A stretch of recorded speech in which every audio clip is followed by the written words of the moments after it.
Hello my dear friends, you're in the Military Summary channel, and today we will discuss the situation in Ukraine on the 10th of May of 2024. Today we have a lot of very interesting updates, so let's start. And the most important updates are coming from Kharkiv direction, because according to pro-Ukrainian sources, the Russians launched an offensive operation, their greatest buffer zone offensive operation, with the purpose to establish a buffer zone within, let's say, 10 kilometers on the territory of Ukraine. Deep inside the territory of Ukraine. Yes. So what we have two areas of activity. As you can see, we have already adjusted the map. Currently we have three colors. We have on the territory of Ukraine, we have the yellow color, which means the territory is under complete Ukrainian control. We have the gray zone, which is the area that we still haven't received any geolocations confirming Russian control, and we have complete red color, which confirms the Russian progress in the area. So let's discuss in details, and let's start. First, this morning in the previous update, we have already discussed this operation. We have talked that the Russians, according to the Ukrainian sources, have concentrated around 50,000 soldiers on the direction. That's around, let's say, 8,500 soldiers currently are located in Bryansk area. Around 10,000 soldiers, 11,000 soldiers in Kursk region, and around 31,000 soldiers in Belgorod region. And right after we discussed all the things, somewhere at the, let's say, noontime, the Russians, according to the Ukrainian sources, launched an offensive operation. And the first report we got from the pro-Ukrainian mappers Deep State. They published the video of how they managed to geolocate the destroyed Russian convoy. And as you can see, according to this geolocation, the Russian convoy was located very far from the borderlands, so a few kilometers deep inside. But later, the sources, as military summary, let's say, they tried to, let's say, analyze the pictures and the video in details, and we found out, not we, but the community found out that this photo was geolocated wrongly, and that the Russian tanks were destroyed here on the Russian territory in this area. So the first, let's say, evidence that was provided by the Ukrainians about the beginning of Russian greatest offensive operation was just a simple fake. That attack took place even on the territory of Russian Federation. Most of the Russian tanks were destroyed here. Anyway, let's continue with details, and during the day we got more and more updates, and the first village that was captured by the Russians, according to different sources without any confirmation on the ground, was the village by the name of Strelesha. And this village is located also along the border. This is it, and of course we have no doubts that first of all the Russians would try to capture the villages and the settlements along the border, but not of course somewhere deep inside of the controlled territory. Furthermore, during the day we got additional updates from the pro-Ukrainian mappers. They have also adjusted their maps, showing this, let's say, part of Ukraine in the complete gray zone. And later we got more details about the real Russian progress, or at least the Russian progress that was confirmed by geolocations.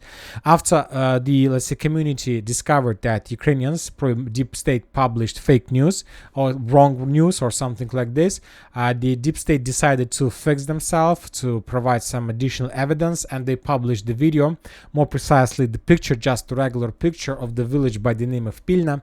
And on that picture we can find additional picture. As you can see, there is a map, and there is like 4 pictures on top of the map, and according to Deep State, on these small pictures we can see the concentration of the movements of the Russian forces, tanks, armored vehicles, infantry, and so on. So based on that picture we have adjusted the map, showing that Pilna, this small village, is under complete Russian control, because the edge position of Russian armored forces that was geolocated on this photo is the farms on the southern part. So Pilna is the only confirmed village that was captured by the Russians during the Russian greatest offensive operation.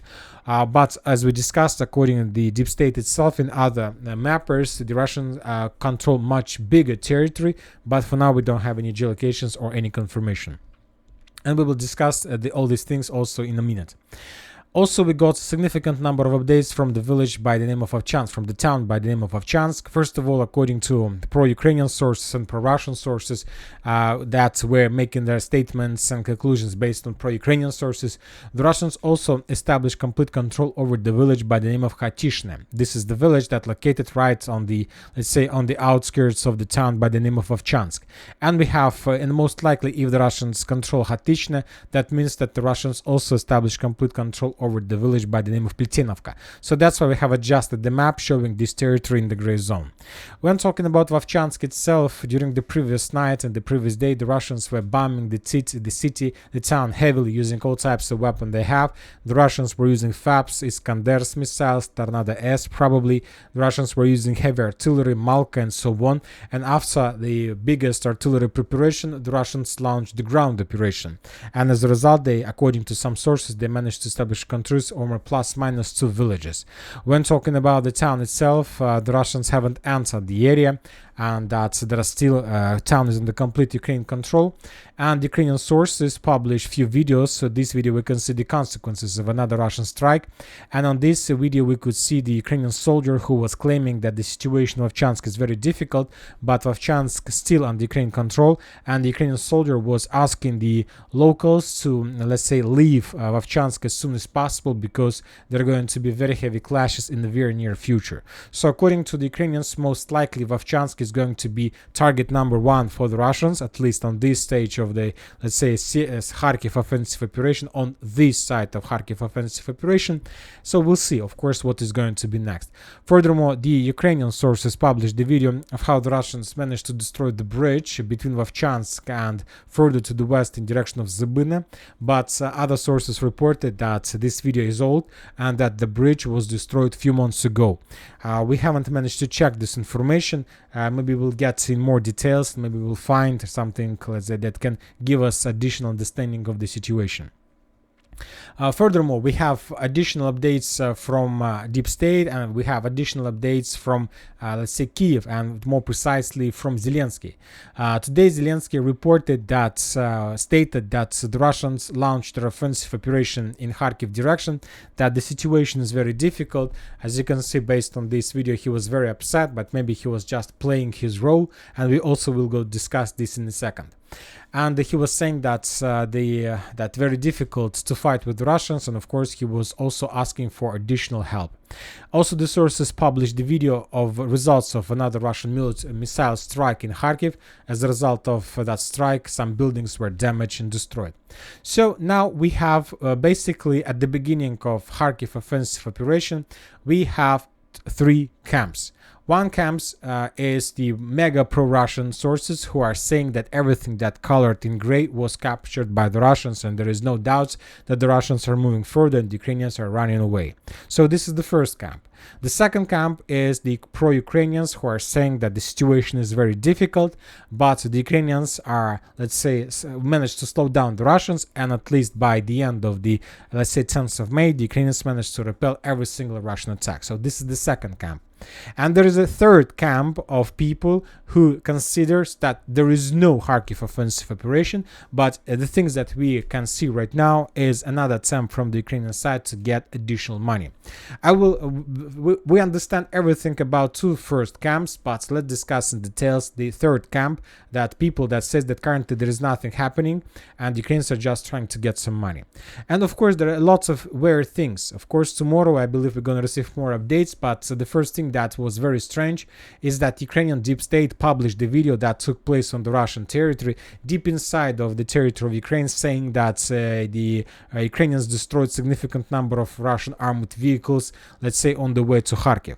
So that was a very weird mistake for such a resource like Deep State, so most likely they did it for some reason. Maybe they just tried to provide some evidence that the Russians managed to break through the defense belt. But the question is, what was the purpose if they published this fake update about the Russian progress and so on? And the thing is that right after, let's say, the Ukrainian sources start publishing updates about Russian offensive operation in Kharkiv, and if you follow the Russian channels, the Russian Telegram channels, you might find that every single Russian channel, when was talking about additional progress of the armored forces of Russian Federation in Kharkiv direction, was adding additional note in the end of almost every single post. The Russian sources were saying that we're adding the following text, based on pro-Ukrainian sources. So basically today when talking about Kharkiv offensive operation, we were receiving information mainly from pro-Ukrainian sources. It was like their media activity, and they were trying to spread the information about very heavy clashes on the, let's say, along the border. And after Zelensky's statement that everything is very difficult, that Ukraine need additional help, please help us, the Russians launched Kharkiv offensive operation, we got a very important update that the United States of America, on the base of the news about the beginning of the Kharkiv offensive operation, announced about a new 400 million military aid package to Ukraine. So right after the sources start publishing the video and the updates about the beginning of the Russian greatest offensive. And as soon as the United States of America announced about additional 400 million help, we started receiving very interesting updates from Kharkiv and from Vovchansk itself. The governor, the governor of the Kharkiv region, Sinigubov, says that all attacks have been repelled, everything is fine, and where the Russians have passed, there is just a gray zone. No panic. All offensive attacks have been repulsed. There has been no loss of the territory. So, and now we understand that something strange right now, right? And the same statement of the Ukrainian soldier in Vovchansk. So he was saying that Vovchansk, the view from the other side. He was saying that everything is difficult, but Vovchansk is under Ukrainian control, and he was asking people to evacuate and to leave the line of combat contact. So if we summarize everything, what did happen? The chronology. First, the Ukrainian sources start publishing the videos, the fake updates about the Russians managed to break through the territory deep inside of the Ukrainian controlled territory, and that the Russians have almost reached the village by the name of Liptsy. Later, the community found out that those were fake updates and that the clashes took place on the Russian territory, not even on the Ukrainian territory. Later, we got the video of Zelensky, who was saying that the situation is very difficult and we need additional help. Later, we got reports from the United States of America, who promised to send Ukraine additional 400 million military aid package. Later, after that, let's say, piece of news arrived, we start receiving updates that Ukrainians managed to repel every single attack and that there is no panic. So, and that's it. This is the end of the story. So, three camps. So, I believe you understand what I'm trying to tell you. So, for now, I just suggest you, of course, to follow the situation. We need more details, more information. As of me, I'm waiting for the Ministry of Defense of Russian Federation report, because if the operation started, if the Russians started this greatest offensive operation, of course, tomorrow we're going to receive updates from the Ministry of Defense, where they're going to tell us that the group of forces Sever started offensive operation, managed to break through the Ukraine defense belt, and that Ukraine losses during the previous 24 hours were 200 soldiers, 10 armored vehicles, and 15 artillery systems. If we receive something like this tomorrow, then we will agree that something is happening in Kharkiv. But for now, if you ask me my opinion, I am closer to the third camp. I'm closer to the camp that it's better to wait and to get more additional information about the situation. I'm not saying that there is no offensive. I'm just trying to tell you that most likely, even if something happened today, those were like reconnaissance and combats, reconnaissance in force, and the main Russian offensive is going to start during the next few days, not today. And today, the Ukrainians just earned some additional money. 400 millions the Ukrainians won and got just based on the speculations and projections on Kharkiv direction, and that's it. This is my opinion. Okay, now let's move to the situation on the ground, to other front lines. Northern Kupiansk direction, we haven't received anything during the day. The only thing we got is that some battalions and some squads of Ukrainian brigades who abandoned positions in Kislovka-Kotlerovka were arrested, and that Ukraine started additional military purges on this direction. South in Kupiansk direction, we haven't received anything, and we got some additional updates from Siversk area. So the Russians continue pummeling and attacking and destroying the Ukrainian supply roads that goes from Siversk to Bilogorovka. At least based on the previous 24 hours, we see that that was the main Russian purpose, to destroy support, to destroy supply roads to Bilogorovka, and somehow to find a solution how to break through this defense belt. The southern Kupiansk, the southern, let's say, Siversk direction, we haven't received anything, just Russian FPV droning Sporne. So as the thing that we saw yesterday, the day before yesterday. Chasiv Yar. When talking about Chasiv Yar, of course, during the previous 24 hours, there were a lots of attacks from the Russian side, but once again, there were no changes on the ground. No attempts to storm Chasiv Yar from the east, just aviation work, artillery fire, and that's it, nothing more. The only important thing that I would like to point your attention is that the Russians started bombing and attacking the Ukrainian forces along Seversky Donetsk-Donbass River more often. What I'm trying to tell you. So, during the previous phase of the battle for Chasiv Yar, for the eastern part of Chasiv Yar, there were a lot of explosions and attacks in the eastern block, like the canal, like the block by the name of Canal. But the reason why the Russians were bombing the eastern part was that the Ukrainians were sending additional reinforcement with the purpose to stabilize the situation. But at some point, most likely the Ukrainians have concentrated the critical mass in the eastern Chasiv Yar, or the Ukrainians realized that it's not a very good idea to continue sending forces to the eastern Chasiv Yar. They managed to keep the town till the 9th of May, so the mission complete. So it's better to start doing something else. So that's why the Russians obviously controlled the situation. They saw the changes on behavior of Ukrainian forces. So that's why the Russians allowed the Ukrainians to bring additional forces to the eastern Chasiv Yar, and now the Russians try to do everything they can, but not to allow these forces who are currently located in the eastern Chasiv Yar to move back. So we've just seen the video of how the Russians destroyed another armored vehicle along canal. On this video we can see how the Russians were bombing the main supply road between Kalinovo and Chasiv Yar, so the Russians tried to keep control. And we also got another video how the Russians destroyed or damaged once again the bridge between central and the eastern Chasiv Yar as well. So when talking about Chasiv Yar direction, the previous 24 hours, mainly the Russians were attacking and were concentrating their fire along the main supply roads, trying to prevent the evacuation of Ukrainians from the eastern part to the central part. So this is the situation in the area. Klishchiivka, during the previous 24 hours, just a small activity, and with these reports about further Russian clashes, further Russian attempts to attack, but without any changes on the ground.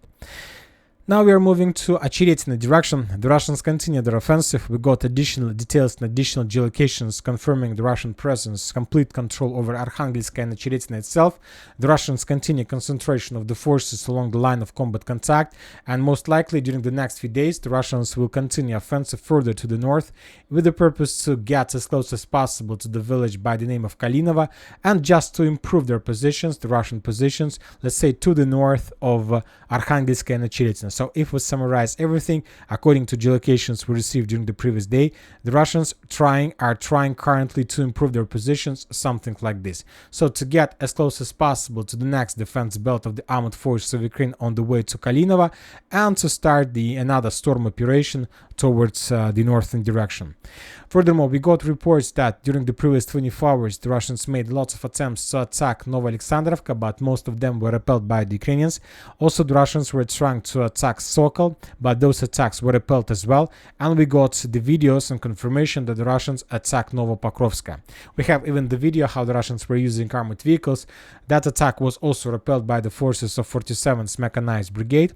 So if we summarize everything, we see that now the Russians are they're testing. The Russians are testing the Ukrainian defense belt, trying to find the weak point. So the main forces are located in Очеретино and Keramik, Novokalinovo, and Arkhangelska, Очеретино and Arkhangelska, and from these two directions, from these two strongholds, the Russians are attacking the Ukrainians to the west and to the north, trying to find the weak point, and as soon as they find the weak point, of course they will increase the pressure and they will try to break through. Furthermore, the Russians continue counter-artillery duels. Additional artillery systems, of course, were destroyed as a result of counter-artillery battles.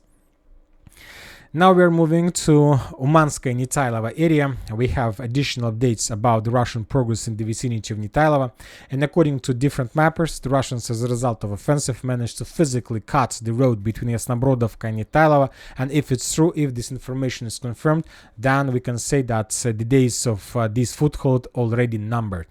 The clashes continues in the fields between Pervomayska and Nivolska, and today we got additional updates, just the text messages about the Russian attempts to attack further to the south. For now we don't have, let's say, information whether the Russians managed to improve their positions or not. Maybe those were also some reconnaissance and force in combat with the purpose to understand what is the level of Ukrainian defense and their willing to continue clashes. Krasnogorovka, as we discussed in the previous updates, the Russians created a cauldron in the area.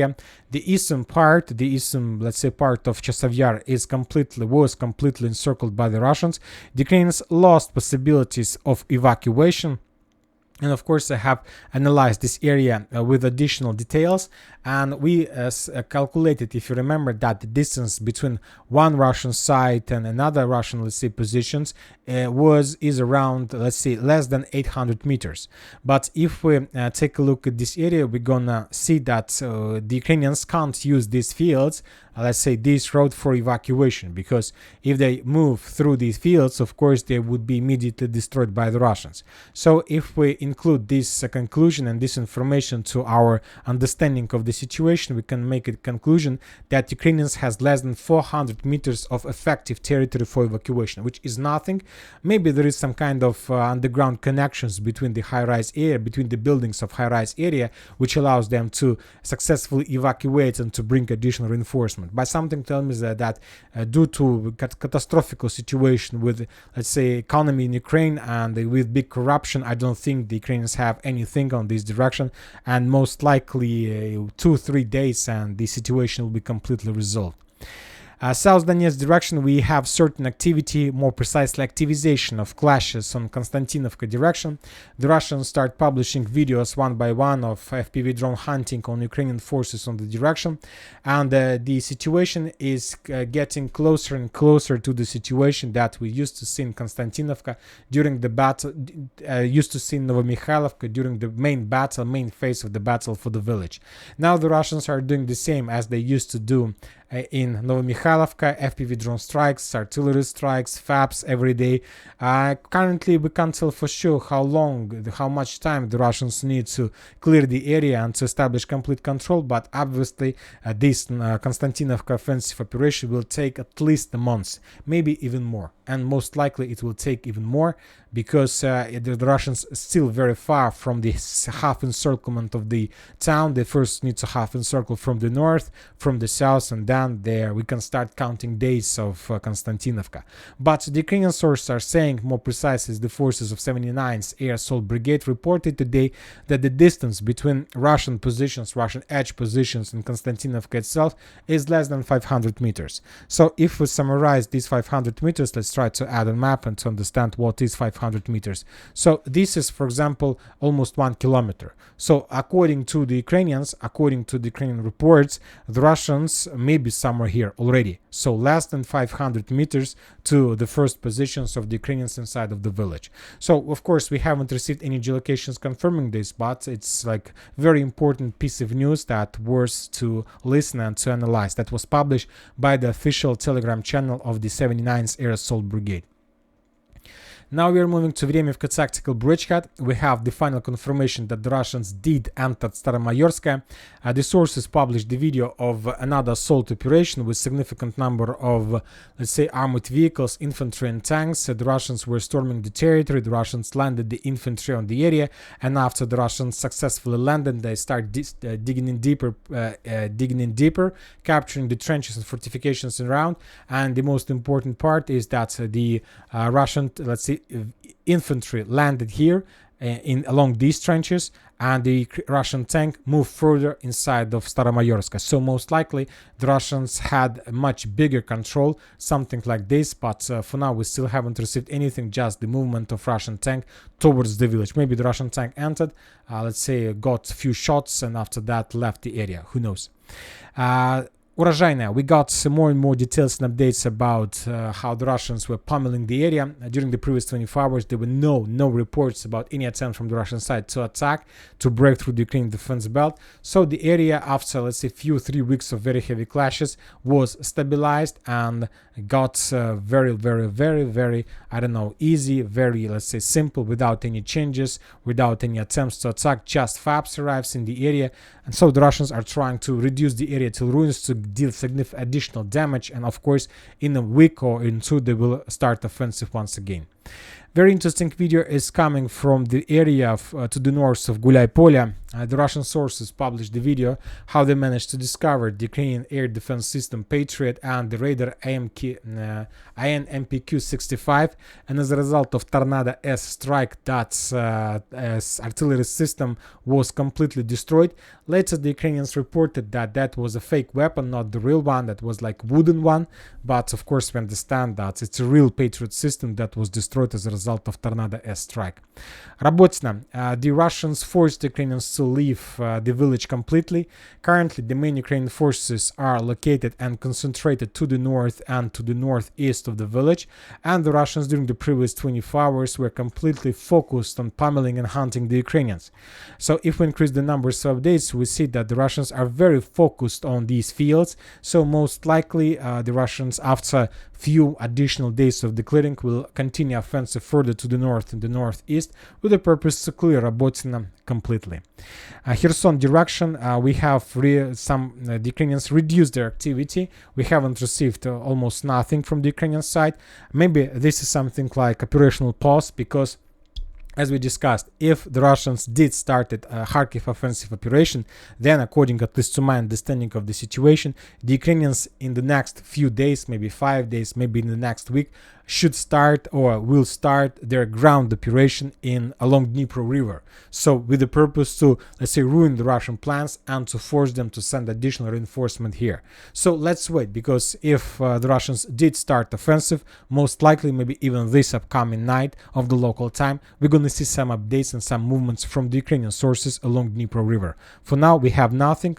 We have a completely opposite situation. We have complete absence of any activity from the Ukrainian side. So this is the situation in the area. And that's it for today. Military Summary channel reminds we condemn any violence in the world. Thank you for watching. Subscribe to my channel, put your likes, join my Patreon, and have a good day. Bye bye.